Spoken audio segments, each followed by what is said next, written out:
Nagsimula ang kwento sa isang masamang boss na nakaupo para sa isang pagpupulong kasama ang kanyang mga kasamahan, ipinapaalala sa kanila na mahigit 15 taon na silang nasa pansamantalang negosyo.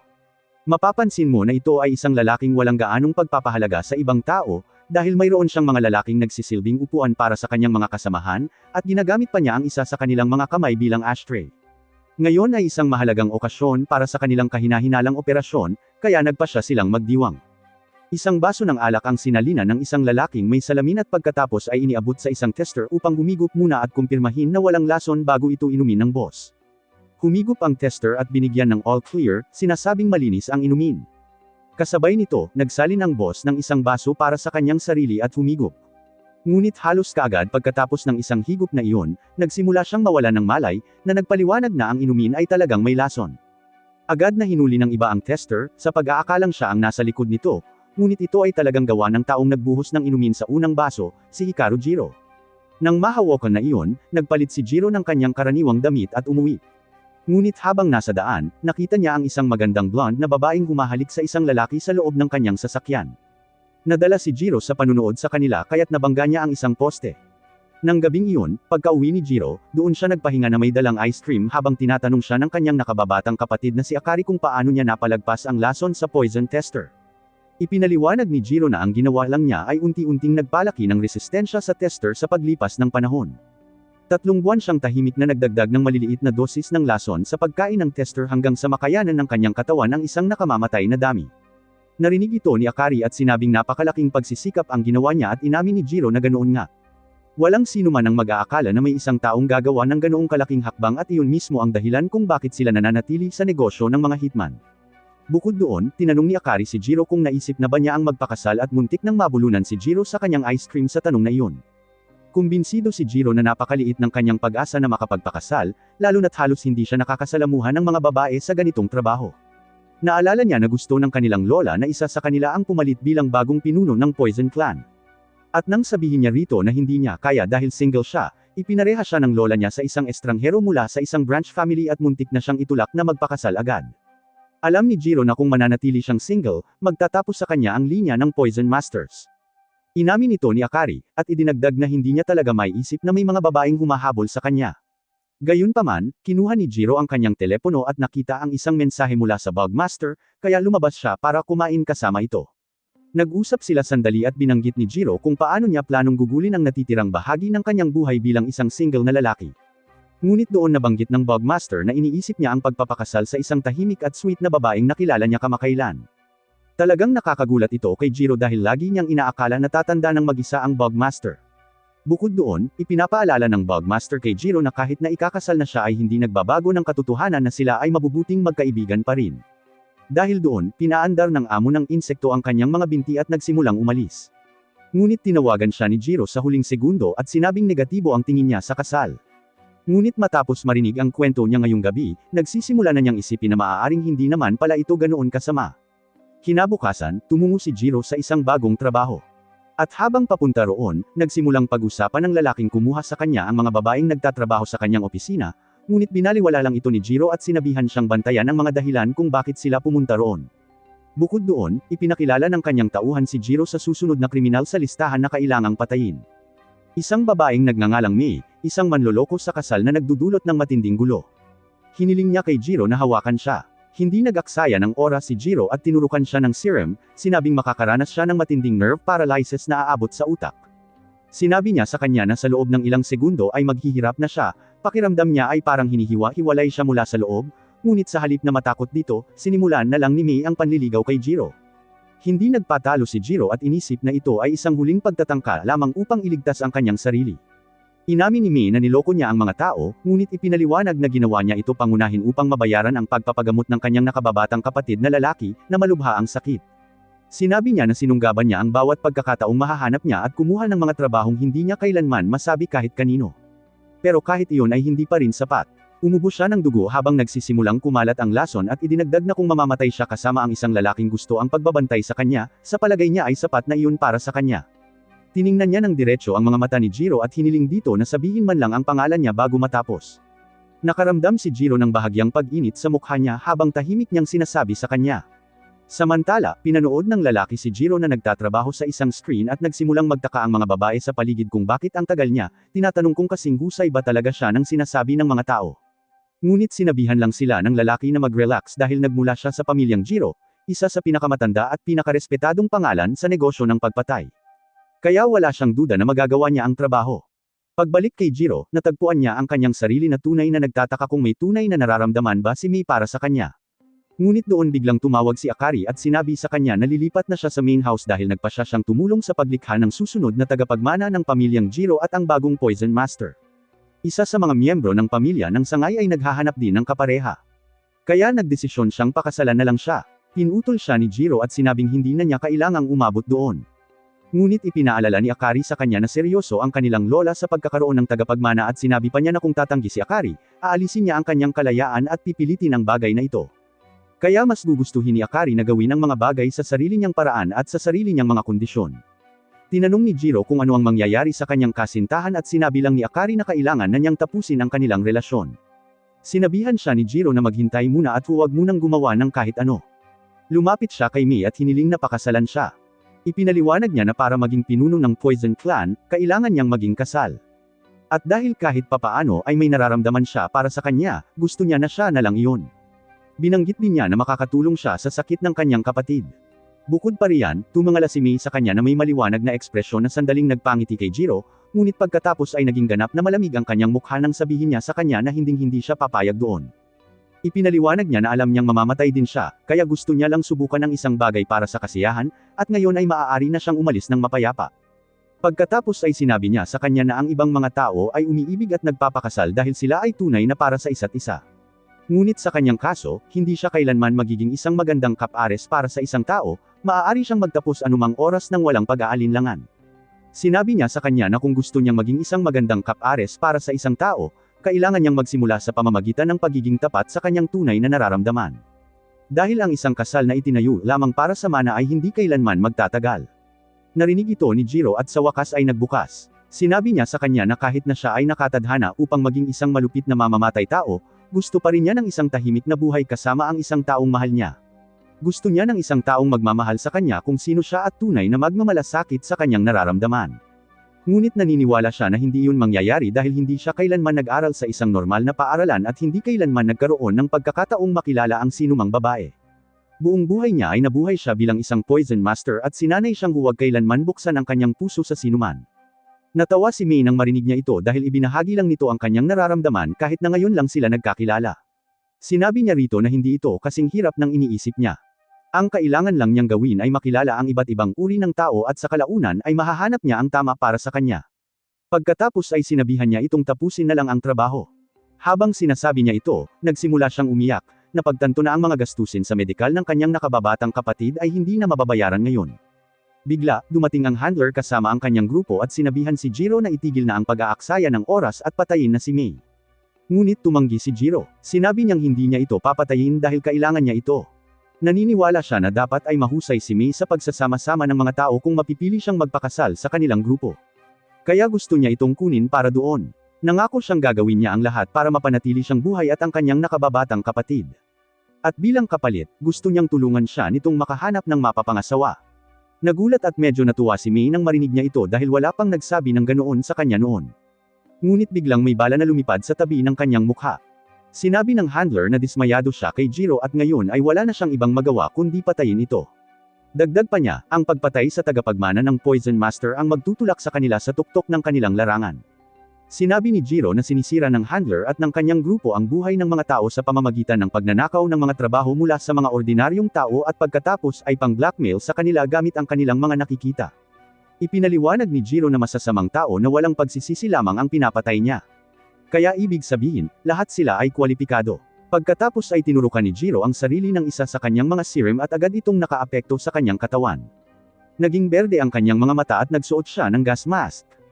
Walang pigil na sinimulan siyang barilin ng handler at ng kanyang grupo. Ngunit nang tumigil ang mga bala, wala na sina Jiro at Mei.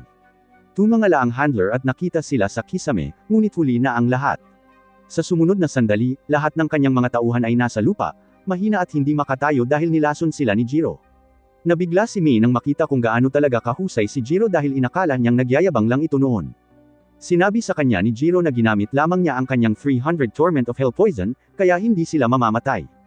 Ngunit ang sakit at takot ay dapat sapat na upang pigilan silang gawin muli ang ganitong uri ng trabaho. Pagkatapos noon, tinawagan ni Jiro si Akari at sinabihan itong huwag makipaghiwalay sa kanyang kasintahan dahil magpapakasal na ito at papalit bilang bagong pinuno ng Poison Clan. Natuwa si Akari nang marinig ito. Sa sandaling iyon, sinubukan ng handler na tumakas.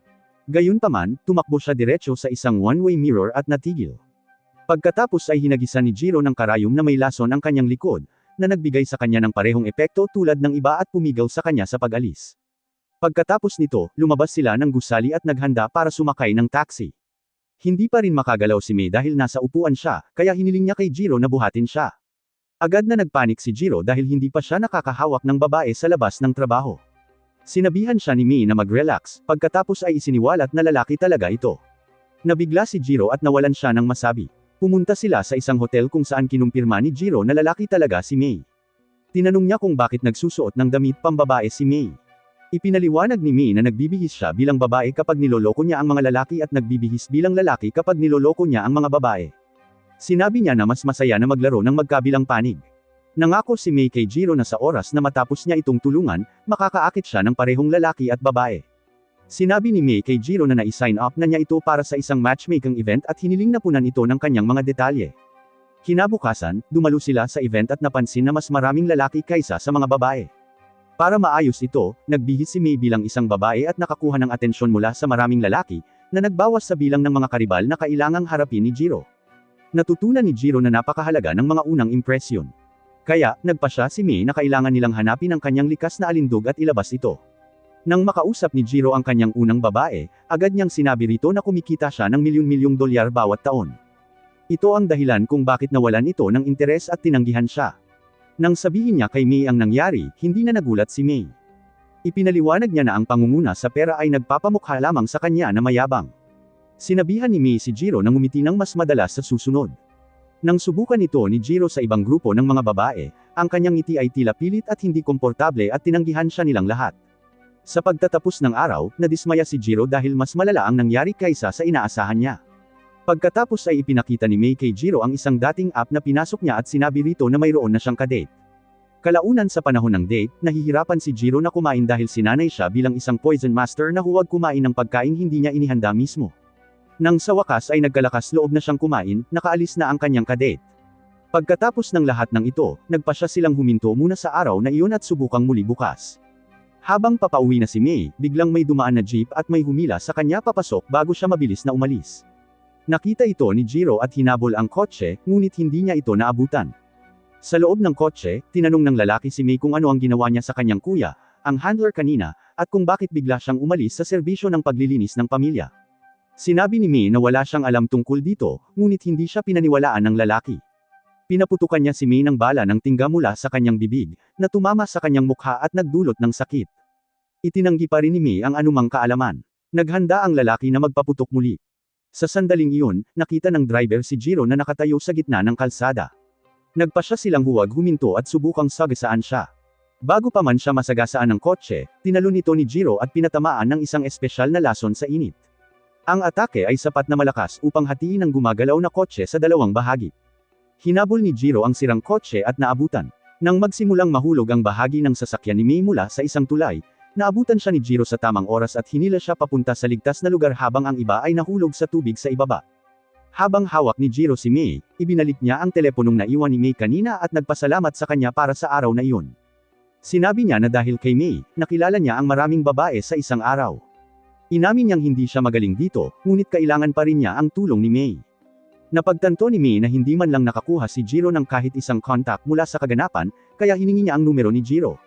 Si Mei ang naging unang tunay na kaibigan ni Jiro, kahit na nagdududa siyang makakahanap pa siya ng marami. Habang naglalakad sila pabalik, tiningnan ni Mei si Jiro at naakit dito. Sa sandaling iyon, naunawaan niya na ito ang tunay na alindog ni Jiro. Kinabukasan, ipinakita ni Mei kay Jiro ang isang flyer at sinabihan itong magkita kinabukasan ng hapon sa Avocado Oceanic Art Gallery. Walang ideya si Jiro kung paano may kinalaman ang isang art gallery sa isang cruise ship sa pagtulong sa kanya na mahanap ang kanyang alindog, ngunit sinabihan lang siya ni Mei na magtiwala sa proseso at tanggapin ito. Kinabukasan, nagkita sina Mei at Jiro sa pasukan ng cruise ship, at talagang namangha si Jiro sa ganda nito. Di nagtagal, pumasok silang dalawa sa art gallery at agad na nagulat si Jiro sa kung gaano kaganda ang tanawin sa loob, kahit na hindi pa rin niya maintindihan kung bakit siya dinala ni Mei dito sa lahat ng lugar. Ipinaliwanag ni Mei na ang araw na ito ang magsisilbing ensayo niya para sa kung ano ang dapat na hitsura at pakiramdam ng isang unang date kung saan gaganap siya bilang kanyang kadate. Itinuro niya na kahit pa makakuha ng numero ng babae si Jiro at makapagtakda ng totoong date, ang paraan ng pagdadala niya ngayon ay magpapahirap sa lahat. Kaya, naisip niya na mas makabubuti kung pumasok siya ng may maayos na pagsasanay at paghahanda. Nagsimula na ang kanilang kunwaring date at nagsimulang magbawas ng puntos si Mei kay Jiro sa tuwing magmumukha itong masyadong matigas o masyadong awkward sa kanyang kilos. Ngunit pagkatapos ng kaunting paglalakad, natigilan si Jiro nang makita niya ang isang 40 taong gulang na DIY candy kit na nakadisplay na nagkakahalaga ng mahigit 30 milyong yen. May kakaiba sa mga ito na nakapagpasabi kay Jiro ng natural at may tunay na personalidad, at nauwi ito sa isang nakakagulat na kaakit-akit na pag-uusap nila ni Mei tungkol sa candy kit nang hindi man lang sinusubukan. Humanga si Mei kaya binigyan niya agad ito ng 30 bonus points, at sa unang pagkakataon, nakaramdam siya ng tunay na pag-asa sa kung ano ang kaya nitong gawin. Maya-maya, itinuon ni Mei ang atensyon ni Jiro sa isang kakaibang lalaking nakaupo sa sahig malapit sa kanya, nalilito, at tinanong niya si Jiro kung ano ang masasabi niya sa kanya. Ang unang kutob ni Jiro ay malamang na ang lalaki ay walang tirahan o may problema sa kalusugang pangkaisipan. Ngunit biglang may isang grupo ng mga turista ang nakakita sa lalaki at agad na nagdagsaan sa paligid niya dahil sa tuwa. Ipinaliwanag ni Mei na ang lalaki ay walang iba kundi si Mr. Shiratori, isa sa pinakatanyag at kilalang batang pintor sa buong bansa. Ginamit niya ito bilang isang buhay na halimbawa upang ipakita kay Jiro na ang mga tao ay karaniwang naaakit sa iba dahil sa kanilang natatanging talento at regalo. Maaaring magmukha at kumilos si Mr. Shiratori sa paraang tila kakaiba sa isang estranghero, ngunit hindi siya ganoon sa kanyang mga tagahanga dahil nabihag na niya sila ng lubusan sa pamamagitan ng kanyang pambihirang kakayahan. Tinanggap iyon ni Jiro ngunit sinabi sa kanya na sa tingin niya ay wala siyang ganoong katangian. Sinabi sa kanya ni Mei na mali siya tungkol doon. Binanggit niya ang nangyari sa handler kung saan nilinis nito ang isang buong silid na puno ng mga mapanganib na lalaki at inilabas siya doon ng mag-isa. Sinabi niya sa kanya na wala siyang duda na ang isang bagay na tulad nito ay isang tunay na bahagi ng kanyang karisma. Dahil dyan, sinabihan niya itong kalimutan na ang mga dating app at matchmaking party dahil naniniwala siyang ang pinakamahusay na paraan para makahanap siya ng kapareha ay ang pagtulong sa mga tao. Nagmungkahi siya ng mga bagay tulad ng pagsagip sa mga bihag, pagprotekta sa mga mahahalagang tao, at pagpapapansin sa kanya ng mga babae habang gumagawa siya ng mabuti. Nagulat si Jiro sa ideyang ito dahil isa siyang poison master at ang karaniwan niyang trabaho ay ang pumatay ng mga tao. Gayunpaman, ipinaliwanag ni Mei na walang patakaran na nagsasabing hindi rin niya maaaring tulungan ang iba. Nang marinig ito, pinag-isipan ito ng seryoso ni Jiro. Nang gabing iyon, napansin ng mga gwardya na may nawawalang mahalagang likhang sining. Mabilis nilang iniisip na si Haimkawa ang may kasalanan. Ipinaalam ng mga gwardya sa piloto ng barko at sinimulan niyang suriin ang anumang kalapit na bangka na maaaring umalis sa cruise ship. Nang wala siyang makita, napagpasyahan nilang si Haimkawa ay nasa isang lugar pa rin sa barko. Ang hindi nila namalayan ay si Haimkawa ay nasa ibaba na ng antas ng dagat, patungo sa lupa kasama ang kanyang pating, si Chomsky. Dumating siya malapit sa baybayin at nakita ang kanyang mga kasamahan sa koponan na kumakaway sa kanya, kaya naniniwala siyang ligtas siyang nakatakas. Bigla, isang whirlpool ang nabuo at hinila ang kanyang mga kasamahan sa koponan papasok, na ikinagulat niya. At pagkatapos, isang taong nakaputing suit ang tumalon papunta sa kanya. Kasabay nito, sina Jiro at Mei ay nasa isang buffet. Seryosong iniisip ngayon ni Jiro ang ideya ng pagliligtas ng mga tao.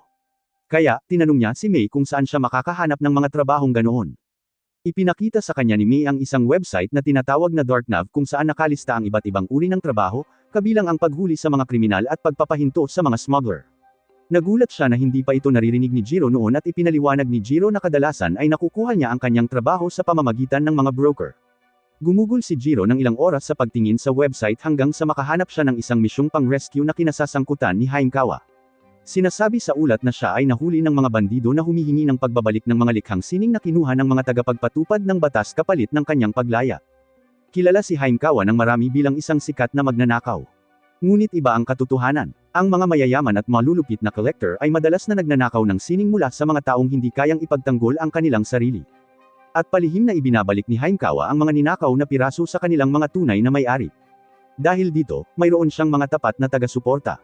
Isang fan club na nakatuon sa kanya ang kumuha kay Jiro upang iligtas siya.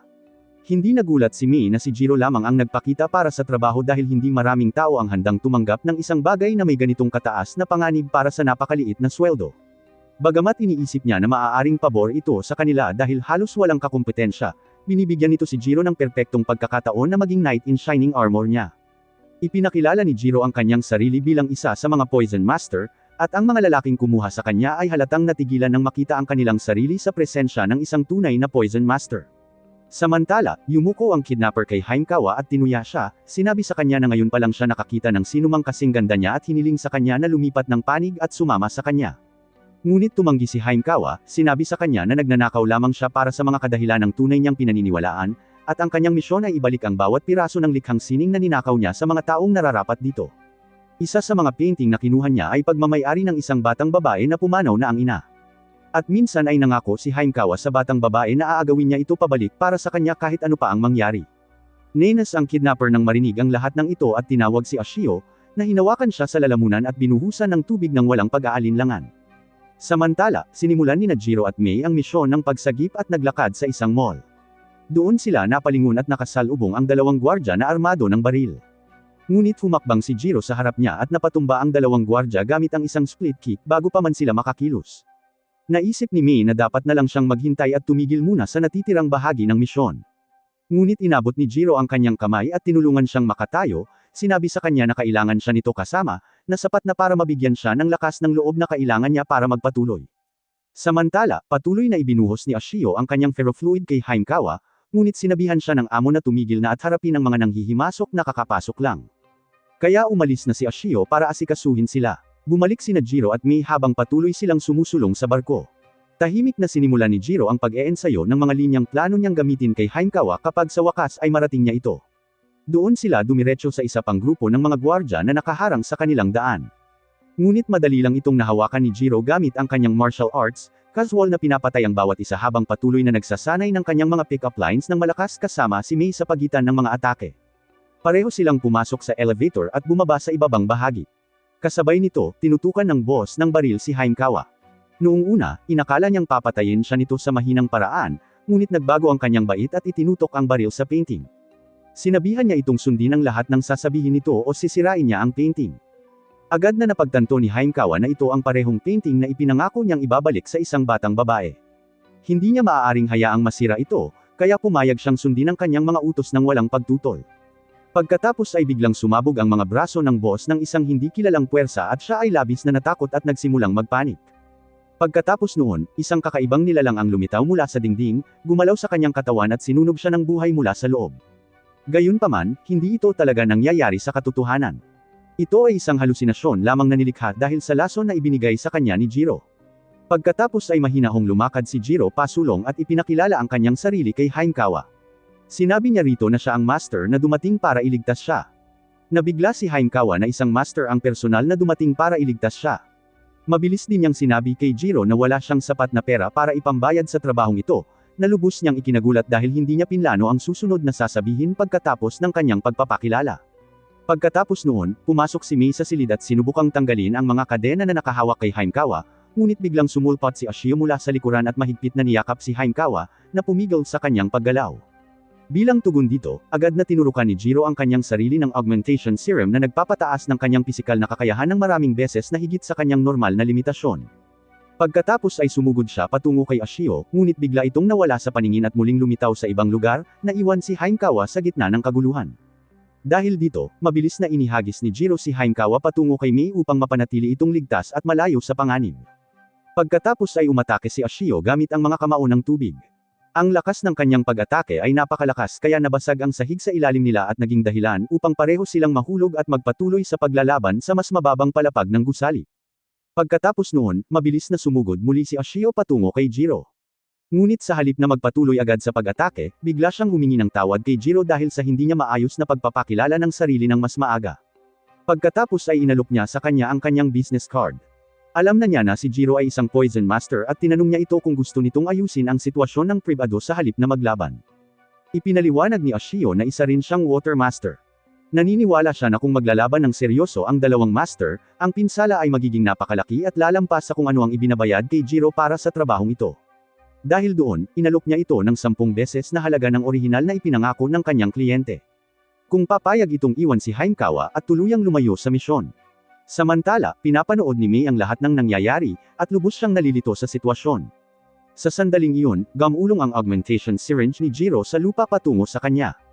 Napansin niya na may natitira pang likido sa loob nito at inabot ito para kunin, ngunit biglang sinigawan siya ni Jiro na huwag itong hawakan. Nakita ni Ashio ang reaksyong ito at agad na naunawaan na ang sangkap ay hindi isang normal na serum, ngunit sa totoo lang ay isang napakapanganib na lason. Ipinaliwanag ni Ashio na ang mga master ay nagmamana ng mga binagong bloodline na konektado sa kanilang mga espesyal na kakayahan. Sa kaso ng mga Poison Master, pinapalakas ng kanilang bloodline ang kanilang katawan kapag nalantad sa isang nakamamatay na dosis ng lason. Gayunpaman, ipinaliwanag ni Jiro na hindi ito ang buong katotohanan. Dagdag pa niya na isa rin itong sumpa na pumipilit sa mga Poison Master na tapusin ang kanilang target bago tuluyang tumigil ang kanilang sariling katawan. Dahil isa ring master si Ashio, ipinapalagay ni Jiro na mayroon din siyang binagong bloodline, kahit na ang kanyang kakayahan sa pagkontrol ng tubig ay halos parang mahika para sa kanya. Gayunpaman, hindi tumugon si Ashio sa palagay na ito. Sa halip, tinanong niya muli si Jiro kung handa ba itong makipagkasundo at ayusin ang mga bagay-bagay ng mapayapa. Nang tumanggi muli si Jiro, agad siyang inatake ni Ashio. Sa una, pabor sa kanya ang laban, at malinaw na natatalo niya ito. Ngunit mabilis na binago ni Jiro ang sitwasyon sa pamamagitan ng pagpapahid ng thermopoison sa kanyang guwantes, na naging dahilan ng biglaang pagsabog nito. Ang maliit na butas na iyon ay nagbigay kay Jiro ng pagkakataong kailangan niya at mabilis siyang sumunod sa isa pang atake na nagpabagsak kay Ashio sa sahig. Habang dahan-dahang bumabangon si Ashio, nagulat at nalito siya kung paano siya natama ni Jiro ng 3 beses ng sunod-sunod sa eksaktong parehong punto na may katumpakan sa antas ng milimetro. Pagkatapos ay nagsalita si Jiro at sinabing ginagawa niya ang lahat ng ito para kay Haimkawa. Kahit na hindi sila magkakilala ngayon, naniniwala siyang maaaring maging napakahalaga nito sa kanya sa hinaharap. Dahil doon, handa niyang isugal ng lubusan ang kanyang buhay para sa posibilidad na iyon, kahit na ito ang maging dahilan ng kanyang pagkamatay. Narinig ni Ashio ang sinabi ni Jiro, at naisip niyang naging malambot ito. Dahil doon, agad niyang pinakawalan ang kanyang Hell/Slashes Modified Bloodline at inatake ito gamit ang mga agos ng tubig na may mataas na presyon. Mabilis at malakas ang dating ng mga pag-atake, ngunit naiwasan ni Jiro ang lahat ng mga ito. Gayunpaman, habang nakikipagpalitan ng atake, tinamaan si Mei ng isa sa mga pag-atake, na naging dahilan upang mag-alala si Jiro tungkol sa kanyang kalagayan. Habang nagpapatuloy ang laban, tinanong ni Haimkawa si Mei kung ayos lang ba siya at tinanong kung bakit siya umaabot ng ganito. Sumagot si Mei sa pagsasabing ito ay trabaho lang nila ito at ang kanilang pangunahing prioridad ngayon ay ang maihatid siya sa ligtas na lugar. Sinabihan niya si Haimkawa na huwag nang mag-alala tungkol sa kanila at tumakas na lang habang kaya pa niya. Gayunpaman, tumanggi si Haimkawa na umalis. Hindi siya ang tipo ng taong tumatakas kapag nagiging mapanganib ang mga bagay-bagay. Sa halip, tinanong niya si Mei kung paano siya makakatulong. At habang iniisip nila ito, napansin nilang dalawa ang syringe na may lason na nasa malapit. Samantala, nagsisimula ng madaig si Jiro ni Ashio. Naubos na niya ang lahat ng kanyang mga karayom at lason, at kung wala ang mga ito, hindi siya makakalaban ng maayos. Kasabay nito, ang patuloy na pag-atake ni Ashio ay nagpapahirap sa kanya na makalapit ng sapat upang harapin ito ng direkta. Sa kalagitnaan ng labanan, bumalik sa kanyang pagkabata ang mga iniisip ni Jiro. Naalala niya ang pagsasanay sa kanya ng pinuno ng Poison Clan. Sa panahong iyon, binalaan siya na walang sino man ang dapat malaman ang tungkol sa binagong bloodline ng Poison Clan. Kung may sino man ang makakatuklas nito sa anumang kadahilanan, dapat niya silang patayin ng walang pag-aalinlangan. Nawala sa alaala si Jiro at muling nag-focus sa laban. Nang sandaling iyon, biglang bumagsak si Haimkawa sa ibabaw niya at iniabot sa kanya ang poison syringe. Ipinaalala ni Jiro sa kanya na naroon siya upang iligtas siya at sinabihan siyang tumakas muli. Gayunpaman, tumanggi si Haimkawa at sinabing hindi siya isang taong gustong maligtas na parang isang walang magawa na prinsesa. Dahil doon, handa siyang lumaban at tulungan siya. Bigla, ginamit ni Ashio ang kanyang mga tentacle ng Hydra upang hawakan si Haimkawa at hilahin siya palayo. Kinutya niya si Haimkawa dahil sa kanyang katangahan na bumaba at masangkot sa laban. Sa sandaling iyon, tumayo si Jiro at mahigpit na hinawakan ang syringe sa kanyang kamay. Agad na nakilala ni Ashio kung ano ito at sinabihan siyang ihulog ito kaagad. Hinayaan ni Jiro na mahulog ang syringe sa lupa. Pagkagawa niya noon, sumugod siya papunta kay Ashio sa napakabilis na bilis. Habang tumatakbo siya, tiningnan niya ang syringe at napagtanto niyang wala na itong laman. Dahil dito, naunawaan niya na nakakuha na si Jiro ng lason. Nang mapagtanto niya ito, huli na ang lahat. Lumapit si Jiro at tinutukan siya ng lason na karayom diretso sa leeg. Agad na gumana ang atake at agad na bumagsak si Ashio. Pagkatapos noon, nasalo ni Jiro si Haimkawa at niyakap.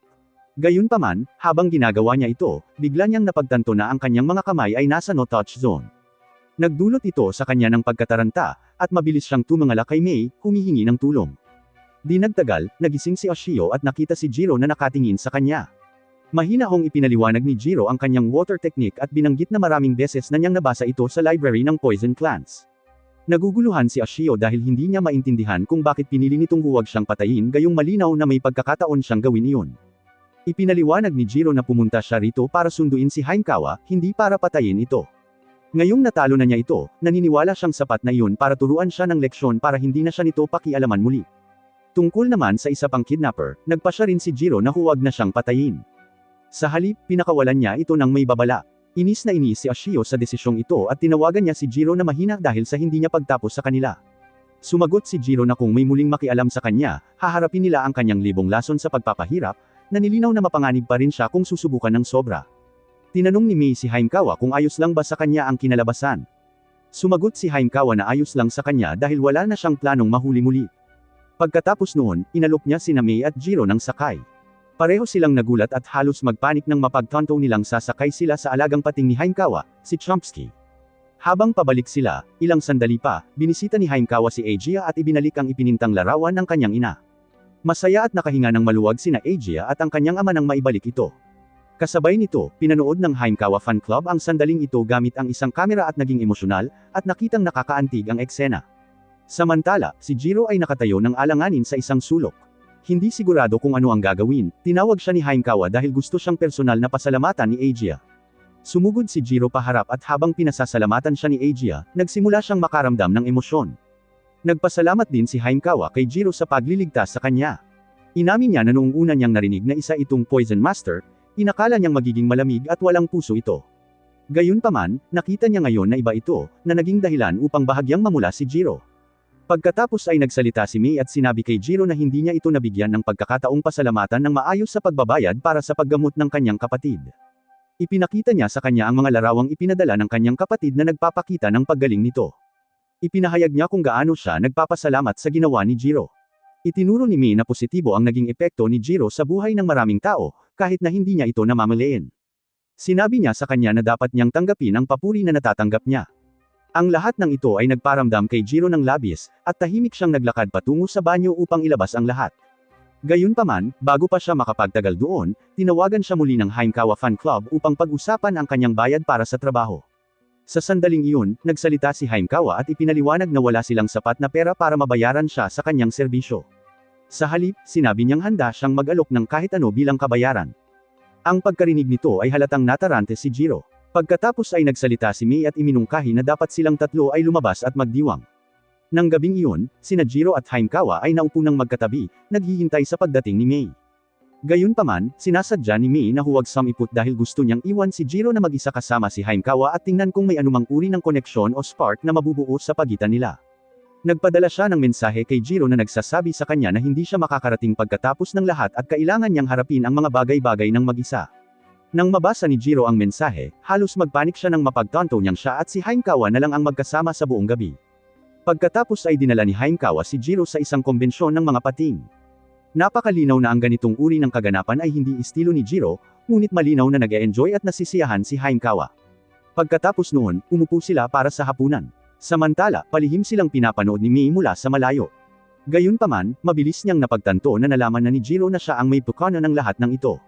Naalala ni Mei na dati niyang sinabihan si Jiro na palaging purihin ang isang babae sa kanyang suot. Ngunit sa halip na gawin iyon, nahihiyang nagkomento si Jiro na ang kwintas ni Haimkawa ay parang isang lumang alaala.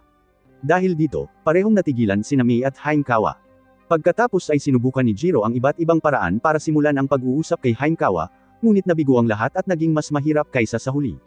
Pinanood ni Mei ang lahat ng nangyayari at napagtanto na ang sitwasyon ay nagiging ganap na magulo. Napagpasyahan niya na wala siyang ibang pagpipilian kundi ang tumulong. Ikinonekta niya ang kanyang telepono sa isang kalapit na monitor at nagpadala ng mga senyales kay Jiro, na ginagabayan ito sa kung ano ang sasabihin. Hinikayat niya ito na magsimula ng kaunting usapan sa pamamagitan ng pagtatanong kay Haimkawa tungkol sa kanyang pagkabata. Napansin ng manager ng restaurant ang ginagawa ni Mei at sinabihan siyang tumigil, ngunit mabilis niya itong pinatahimik at hinayaan siyang magpatuloy. Pagbalik sa mesa, napansin ni Haimkawa na halos hindi pa nagagalaw ni Jiro ang kanyang pagkain at tinanong siya tungkol dito. Ipinaliwanag ni Jiro na dahil sinanay siya mula pagkabata para maging isang dalubhasa sa lason, hindi siya ligtas na makakain ng pagkaing hindi niya inihanda. Aniya, mula pagkabata, siya na ang laging nagluluto ng sarili niyang pagkain at kumakain ng mag-isa. Sinabi ni Haimkawa na naiintindihan niya ang pakiramdam na iyon kahit papaano. Ipinaliwanag niya na nag-iisa rin siya sa halos buong pagkabata niya. Wala siyang pamilya at walang mga kaibigan sa ampunan kung saan siya lumaki. Isang araw, isang mayamang lalaki na malapit nang mamatay ang nagpasyang ampunin siya. Gayunpaman, hindi dahil sa personal na nagmamalasakit ito sa kanya, kundi dahil napagtanto niyang wala siyang magmamana ng kanyang kayamanan at legacy at natatakot siya. Dahil doon, nagmana siya ng pangalang Haimkawa at isang malaking kayamanan. Ipinaliwanag niya na maaari sana siyang mabuhay nang hindi na kailangang magtrabaho. Gayunpaman, isang araw ay natuklasan niya ang isang malaking koleksyon ng magagandang piraso ng sining na nakatago sa loob ng mansyon nito. Nang mag-imbestiga pa siya, nalaman niya na ang mga likhang sining na iyon ay ilegal na nakuha. Sa huli, ibinalik niya ang lahat ng likhang sining sa mga tunay na may-ari nito. At ang paggawa nito ay nangangailangan ng malaking halaga ng pera mula sa kayamanan ni Haimkawa, na nag-iwan sa kanya ng kahirapan. Dahil doon, kailangan na niyang magtrabaho ng part-time, 5 araw sa isang linggo para lang mabuhay. Matapos marinig ito, naalala ni Jiro kung gaano kasarap ang pakiramdam ng pasalamatan siya ng mga tao kanina. Napagtanto niya na ginagawa na ni Haimkawa ang mga bagay na tulad nito sa buong buhay niya. Dahil doon, sinabi niya rito na talagang cool siya sa ginawa niya. Nang marinig ito, bahagyang naiyak si Haimkawa habang tinitingnan siya nito dahil ito ang unang pagkakataon na may pumuri sa kanya sa ganoong paraan. Naging mas seryoso ang kapaligiran sa pagitan nila at sinenyasan ni Mei si Jiro, hinikayat siyang ituloy at yayain si Haimkawa na maging kasintahan niya. Naglakas loob si Jiro, ngunit sa halip na yayain siyang lumabas, niyaya niya itong maging kaibigan niya. Nagulat sina Haimkawa at Mei dahil dito. Natawa ng bahagya si Haimkawa at sinabing akala talaga niya ay yayain siya nitong maging kasintahan. Inamin ni Jiro na gusto niya, ngunit ipinaliwanag niya na hindi pa talaga sila magkakilala. Sinabi niya na kahit na nakapag-iwan na siya ng magandang impresyon niya kanina, may mga madilim na bahagi ng kanyang sarili na hindi niya ipinagmamalaki at ayaw niyang itago habang buhay. Tiningnan niya ng seryoso si Haimkawa at sinabi rito na gusto niyang makilala nito kung sino talaga siya.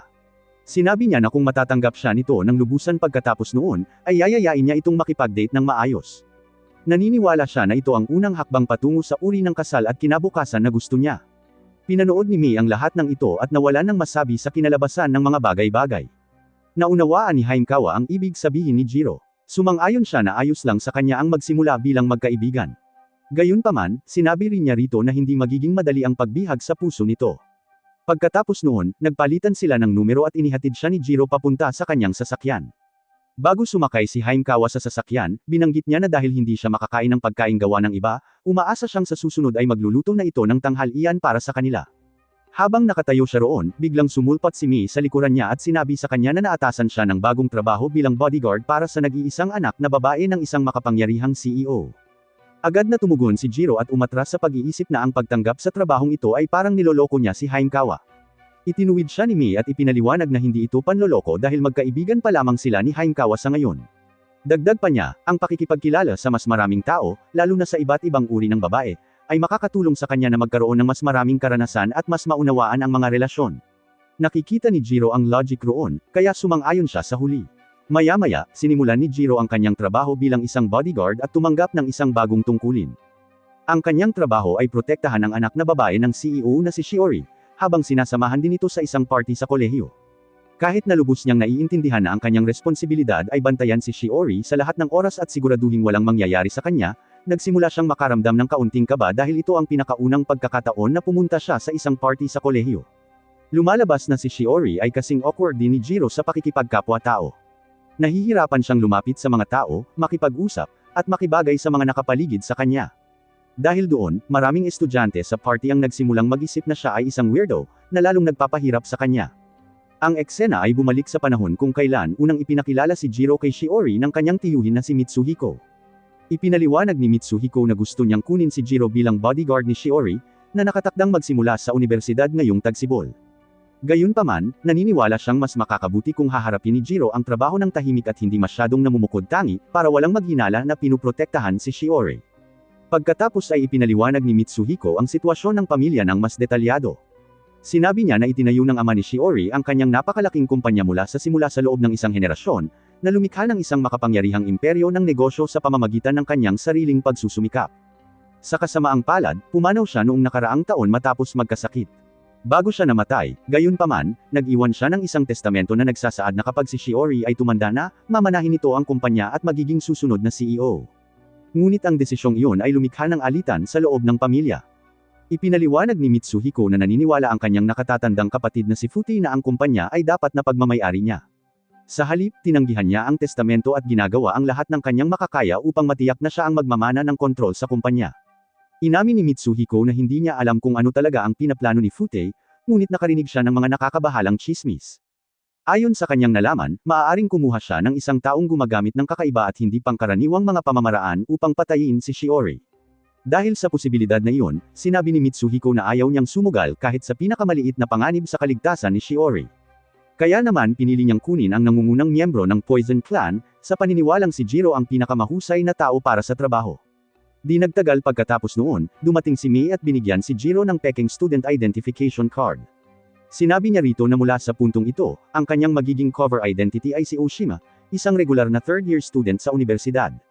Tinanggap ni Jiro ang bagong tungkuling ito nang walang gaanong reklamo at tila ayos lang dito. Nang sandaling iyon, nahihiyang nagsalita si Shiori at sinabing ang isang bagay na matagal na niyang gustong maranasan sa buhay universidad ay ang pagdalo sa isang party ng inuman tulad ng ginagawa ng ibang mga estudyante. Agad na tinanggihan ni Jiro ang ideya at sinabi sa kanya na parang masyadong mapanganib ito. Gayunpaman, tumugon si Shiori sa pamamagitan ng pagbibigay sa kanya ng inosenteng puppy dog eyes. Nang makita ni Jiro ang ekspresyong iyon, nawala ang lahat ng kanyang pagtutol at agad siyang pumayag na palayain siya. Sa party ng inuman, oras na para magpakilala ang lahat ng kanilang sarili isa-isa. Nang dumating ang pagkakataon ni Shiori, kinakabahan siyang tumayo at nagpakilala sa isang matigas at hindi komportableng paraan. Sa halip na tulungan siyang makibagay, iniisip lamang ng lahat na mas kakaiba siya kaysa sa kanila. Sumunod, pagkakataon naman ni Jiro. Napagdesisyonan niyang ito na ang pagkakataon niya para patunayan na kahit ang isang Poison Master ay kayang makibagay sa party. Dahil sa kagustuhang mag-iwan ng malakas na impresyon, buong kumpiyansa niyang ipinakilala ang sarili at saka agad na sinubukang magpahanga sa lahat sa pamamagitan ng sabay-sabay na pag-inom ng 8 baso ng beer. Pinagmasdan ni Mei ang buong pangyayari mula sa malayo at alam na niyang magtatapos ito ng hindi maganda. Matapos inumin ni Jiro ang 8 baso, tinikom niya ang likido sa kanyang tiyan at pagkatapos ay inilabas ito pabalik sa kanyang bibig na hugis ahas gamit ang isang water-absorbent polymer trick. Naniniwala siyang ang pagganap na ito ay magbibigay sa kanya ng kahit kaunting palakpakan o paghanga. Sa halip, lahat ng nakasaksi nito ay lubos na nandidiri at hindi mapakali sa kanilang nakita. Sinusubukang malampasan ang nakakahiyang sandaling iyon, napansin ng isa sa mga estudyante na ang isa pang tao ay hindi pa rin nagpapakilala, isang lalaking blonde na tahimik na nakaupo sa sulok, pagkatapos ay dahan-daang tumayo. Kalmado niyang ipinakilala ang sarili bilang si Naruko at wala nang sinabi pa. Tinanong siya ng estudyante kung anong taon siya at anong major ang pinag-aaralan niya, pero sumagot lang si Naruko na hindi mahalaga ang mga iyon. Ang mahalaga lang daw ay nakilala niya silang lahat sa sandaling iyon. Pagkatapos sabihin iyon, casual siyang umupo ulit. Agad na nakitang kaakit-akit siya ng mga babae sa party at nagtakbuhan papalapit sa kanya, hiniling ang numero ng telepono niya at sinubukang makuha ang atensyon niya. Habang pinapanood ito, napagtanto ni Jiro na may mga antas ito. Pagkatapos ng party, umuwi na silang lahat. Inisip ni Jiro kung gaano kasama ang nangyari sa kanilang dalawa. Kaya, tinanong niya si Shiori kung bakit niya pinilit ang sarili na dumalo. Sinabi niyang naiintindihan niya na magmana ang babae ng isang kumpanya at ipinapalagay niyang gusto niyang pagbutihin ang kanyang mga kasanayan sa komunikasyon, ngunit interesado pa rin siya sa tunay na dahilan nito. Ipinaliwanag ni Shiori na ang pagnanais na pumunta sa party ay hindi talaga tungkol sa kumpanya. Sinabi niya na bago pumanaw ang kanyang ama, sinabihan siya nito na tumigil sa pagiging mahiyain at mamuhay ng lubusan dahil mas masaya ang buhay sa ganoong paraan. Pagkatapos ay sinabi niya kina Jiro at Mei na alam niyang ang kailangan lang niyang gawin ay ang unang hakbang at kalaunan ay magugustuhan siya ng mga tao. Gayunpaman, hindi niya mapigilan ang sarili na mag-alala at mag-atubiling. Inamin din ni Shiori na hindi niya kailanman nabigyan ng pagkakataong tanungin ang kanyang ama kung bakit siya ang pinili nitong manahin ang kumpanya. Dahil doon, gusto niyang maging mas malakas, pagbutihin ang sarili, at umabot sa puntong matatawa na lamang siya sa kanyang takot sa halip na kontrolin ito. Ngunit mabilis siyang sinuri ni Jiro at ipinaalala sa kanya na mayroon pa ring isang taong nagtatangkang pumatay sa kanya. Kahit na matapos sabihin iyon, sinabi rin niya sa kanya na malaya siyang gawin ang anumang gusto niya dahil anuman ang mangyari o gaano man kadelikado ang mga bagay-bagay, paprotektahan siya nito. Agad na namula si Shiori nang marinig ang mga salitang iyon mula sa kanya. Mula sa malayo, palihim na pinagmamasdan ni Naruko silang dalawa habang nagbibigay ng ulat kay Fute. Ipinapakita nito na siya ang assassin na kinuha ni Fute upang paksain si Shiori. Kinabukasan, mahinahong ninanamnam ni Naruko ang masahe nang biglang lumapit si Fute at sinimulan siyang pag-alitan dahil sa sobrang tagal bago matapos ang pagtatapos ni Shiori. Malinaw na nadidismaya siya dahil hindi pa rin tapos ang gawain at patuloy na nagrereklamo sa kanya. Naiirita si Naruko sa patuloy nitong pangungulit, kaya ginamit niya ang kanyang espesyal na kakayahan upang gambolain ang kanyang pag-iisip. Nang kumalma na ang kanyang isipan at maging kalmado na siya, casual na sinabi niya na siya na ang bahala sa lahat ng bagay. Nang hapong iyon, habang nasa klase, hindi maintindihan ni Mei kung bakit nag-aabala pa si Jiro na magbigay pansin sa aralin gayong hindi naman talaga ito isang tunay na estudyante. Sinabi lang ni Jiro sa kanya na nasisiyahan siya sa karanasang ito dahil lahat ng bagay tungkol sa buhay paaralan na ito ay bago pa rin sa kanya. Sa labas ng silid-aralan, nakita si Naruko na nagme-meditate ng may matinding focus. Maya-maya, ginamit niya ang kanyang sound technique na lumilikha ng serye ng mga high-frequency resonation. Kumalat ang mga wave sa lugar at naging sanhi ng matinding grabidad sa buong silid-aralan, na nagtutulak sa lahat na yumuko sa kanilang mga mesa dahil sa pressure. Kasabay nito, biglang nabasag ang isang bahagi ng kisame ng silid-aralan at nagsimulang bumagsak ng direkta patungo kay Shiori. Nang walang pag-aaksaya ng isang segundo, tinurukan ni Jiro ang kanyang sarili ng kanyang enhancement poison, na lubos na nagpapalakas sa kanyang pisikal na kakayahan. Dahil lumakas ang kanyang katawan, sumugod siya pasulong at nailigtas si Shiori sa huling segundo bago pa man ito madurog ng mga guho. Pinanood ito ni Naruko mula sa labas at nagulat na nagawang protektahan ni Jiro si Shiori kahit sa ilalim ng napakasama at hindi kanais-nais na mga kondisyon. Naalala niya na bago pa man kumilos si Jiro, tinurukan niya ang kanyang sarili ng isang uri ng sangkap na agad na nagpahusay sa kanyang katawan at mga galaw. Napagpasyahan ni Naruko na tanging isang taong lubos na may kasanayan ang makakagawa ng ganoong kabisa. Dahil doon, naniniwala siyang ang tanging taong may kakayahang gumawa ng ganoong bagay ay isang Poison Master. Kasabay nito, maingat na sinuri ni Jiro ang kakaibang pag-atake na isinagawa sa silid-aralan. Matapos itong pag-isipan, napagpasyahan niya na ang tanging uri ng tao na may kakayahang magdulot ng ganitong pag-atake ay isang Sound Master.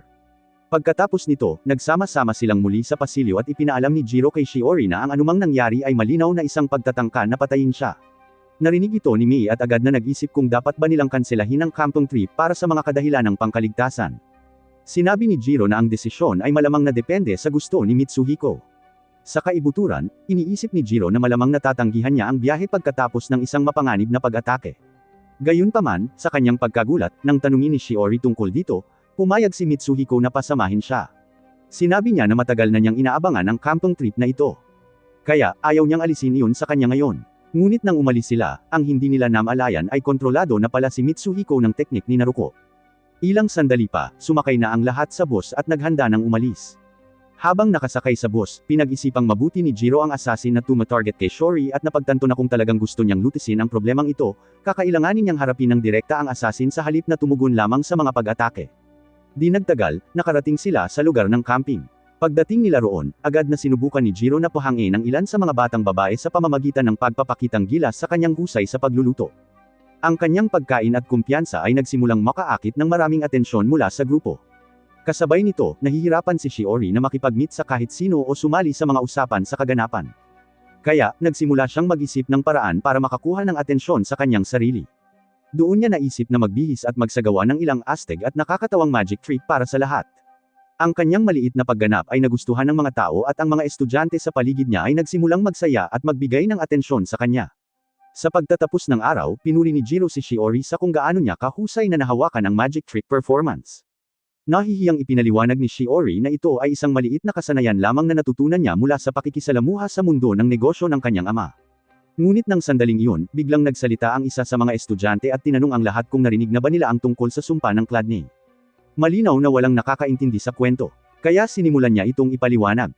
Sinabi niya na ang lugar na ito ay dating isang nayon at ang mga lokal ay nag-aalay sa kanilang kalapit na Diyos hanggang sa ikalawang digmaang pandaigdig. Ayon sa kwento, minsan kada 2 taon, tuwing nabibigo ang mga pananim, pipiliin ng mga taga-nayon ang bunsong anak sa nayon at ikulong sila sa loob ng isang kalapit na dambana bilang sakripisyo. Ipinagpatuloy niya sa pagsasabing pagkatapos ng digmaan, tinalikuran nila ang mga kaugaliang iyon. Gayunpaman, sa hindi malamang dahilan, isang serye ng mga natural na sakuna ang tumama sa nayon. Kahit na halos 1,000 katao ang dating nakatira doon, hindi nagtagal at lahat sila ay nalipol.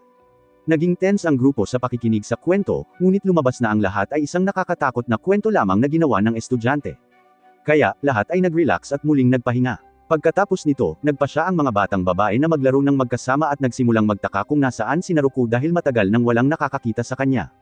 Samantala, si Naruko ay mabilis at malalim na gumagalaw sa kagubatan.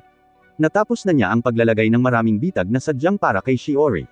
At sa ekspresyon pa lang ng kanyang mukha, halata na lubos siyang kumpiyansa na mananalo siya. Iyon ang episode 1 to 4. Mag-like at mag-subscribe para lagi kang updated sa mga bagong episode. Salamat sa panunood.